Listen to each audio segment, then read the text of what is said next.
Right now, we're continuing investigation into the report of a missing person, 83-year-old Margaret, and I'll spell the last name for you, Zavalidroga, Margaret Zavalidroga. She's Caucasian, about 5 feet tall, 100 pounds, black salt and pepper hair, last reported wearing a green sweater, purple pants, and brown slip-on boots. She was reported missing on Friday about 3:45 p.m. by her son Thomas. Both her and Thomas live at 3267 Forward Road in Blossville. He had come down to purchase a vehicle earlier in the morning, about 10:30. She did go in to sign papers at a local business. An elderly woman went in with him, signed the papers. After that, he went to a friend's house to get help to pick up the vehicle. The friend wasn't able to help until later in the afternoon. Went to some other places in Oneida, made a few stops, returned back to the friend's house, or acquaintance more than a friend, at about 2:30.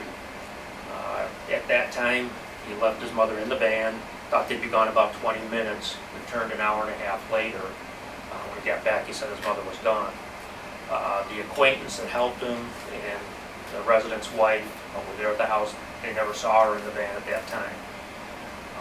We did an extensive search of the area. The Bloodhound and K9 unit did an extensive search, and we've come up with nothing so far.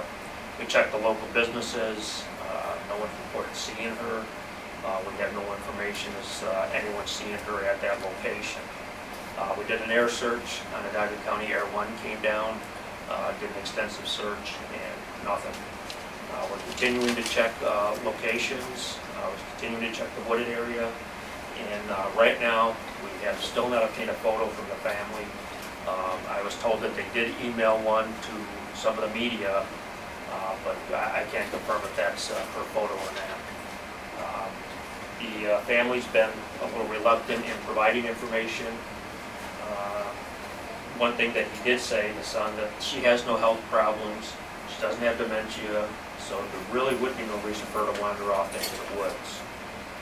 At this time, we're continuing to check every lead that we have, and then asking if anybody has any information, did see her on Friday, if they could give us a call.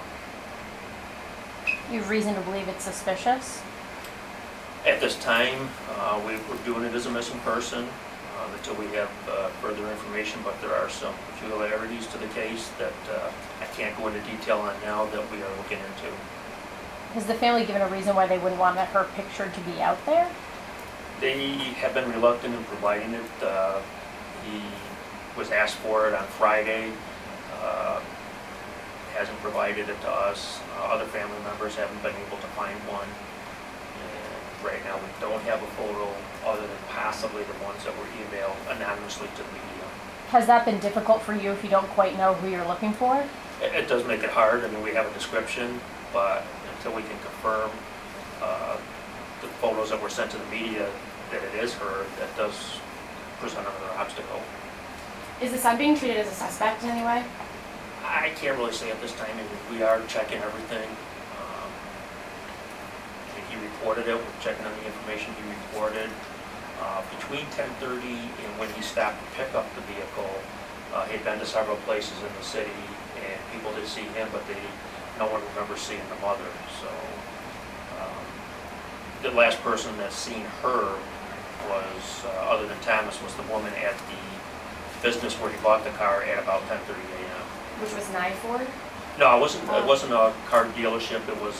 It's a business, and they had a vehicle for sale that he had purchased. Can you tell us what the business was? On Middle Road in Oneida.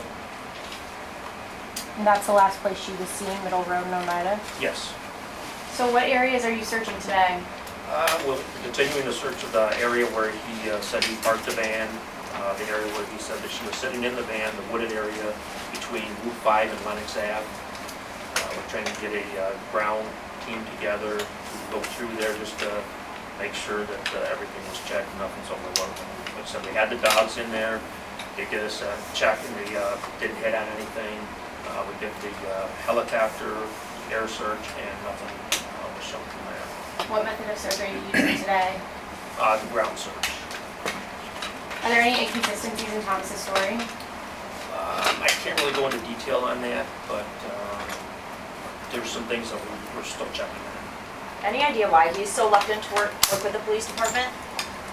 That's hard to say. I mean, we've never had a missing person case where the person who reports a missing person has not been totally cooperative, doesn't do everything they can to try and help us. This is unusual. What are you asking of the public?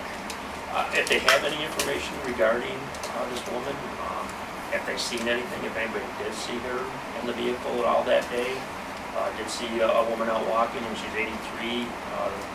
Clothing was a green sweater and purple pants with her pants tucked into some brown slip-on boots, which would be kind of unusual. So if someone did see this woman, give us a call. Any information will help. You can either call 911 or 363-2323.